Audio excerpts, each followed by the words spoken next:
حقيقة بعد الكلمة ديال السي جرماسي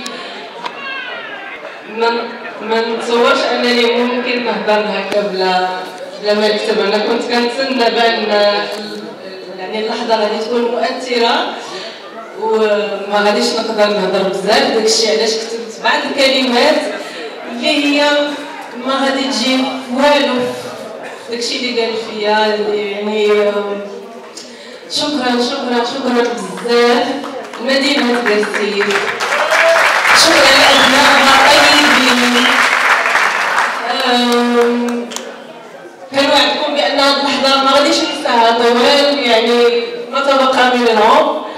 كاين هكا لحظات في المشوار الفني اللي كتبقى راسخة. يمكن كندوزو من مواقف ضعف، كندوزو من مشاكل، من انكسارات، ولكن بعض اللحظات اللي بحال هذه يعني كتعاود كتشحد العزيمه ديالنا، كتحسسنا بالحراره المشاعر، كتحسسنا بالحب، كتحسسنا بان حنا محتاجين لكم وانتم محتاجيننا. اما بغيتي نقرا هذه ما غاديش نقراها. كنشكر فيها الجمعيه، كنشكركم نتوما، كنشكر المنظمين، كنشكر العائله ديالي الصغيره اللي رافقتني في هذا السفر، بالخصوص الوالده ديالي لانها كانت هي العين الناقده.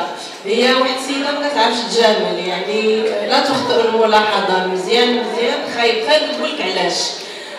وهذه الحاجه الان انا كنعترف لها بها، يعني الناقد الاول بالنسبه لي هو الوالده ديالي.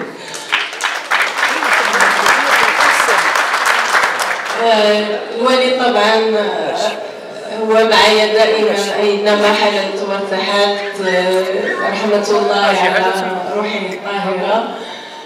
كما كنترحم على السيد اللي تكرم يعني اثر فينا بزاف.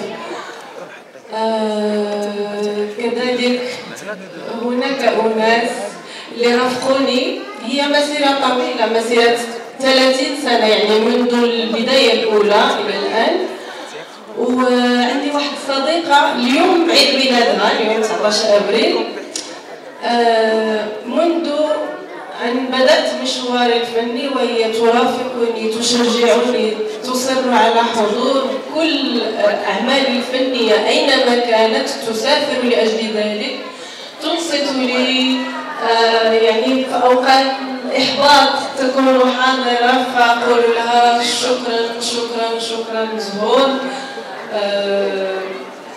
غادي توصلها ان شاء الله هذه الرساله، رساله حب لكل من علمني، رساله حب لطلبتي. وشكرا عبد القادر المنصوري اللي جا من الناظور باش يحضر هذا الحفل. الله يبارك فيك.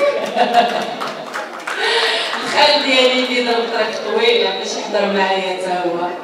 شكرا بزاف، راك عزيز.